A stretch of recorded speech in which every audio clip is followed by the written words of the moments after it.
Shmulik was simply grateful to be standing here. Under the bright early sunlight of the Kotel, the western wall, this is right here behind me, Shmulik took in the sights, sounds, and even smells of the unique environment around him.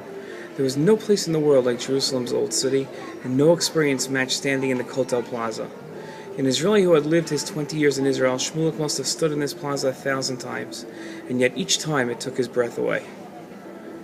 Shmulik had grown up on a small yishuv, a little village, about 45 minutes by bus, when the bus came from Yerushalayim.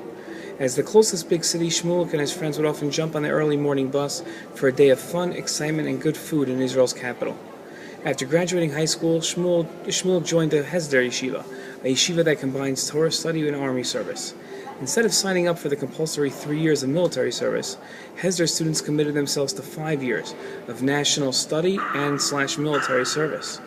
Shmulik had just finished his second Hesder year, and had completed the first part of his commitment. He had joined Sanchanim, the paratroopers, and had been Bikrav in battle.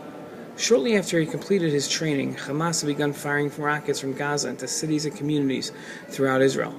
Places that were assumed out of bounds, like where Shmuel now stood at the Kotel, were forced into the arena of war, and as sirens screamed around them, saw their visitors scramble for cover. Shmuel largely assumed that the response to Hamas's rockets would come from the Air Force, and for a week and a half he was proven correct. Everything changed, though, when a drone pilot spotted 13 terrorists emerging from a tunnel in Israel.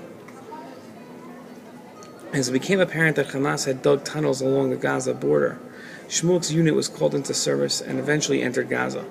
As his unit conducted house-to-house inspections, Shmuel's unit came across a family huddled in fear in the corner of their kitchen. Although Shmulik's first instinct was to calm them, he faced a barrage of insults and curses from the family. One of his fellow soldiers reacted instinctively, raising a baton to strike them quiet. Shmuel remembered the verse from this week's Sedra. When your camp goes out to battle, you should stay away from evil. He remembered Rashi's comment that in dangerous situations like battle, the Satan acts as a prosecutor, meaning that man is inclined to let his instincts get the best of him and he can err.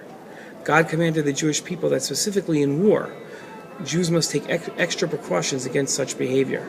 Shmulik stopped his friend from hitting the family, and they calmly resolved the situation, sanctifying God's name in the process.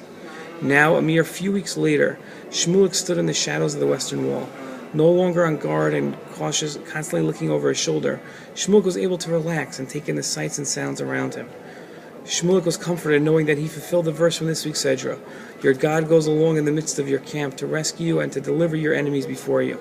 Therefore your camp shall be sanctified, and God should not see anything unseemly among you and would turn away from you. Shabbat Shalom.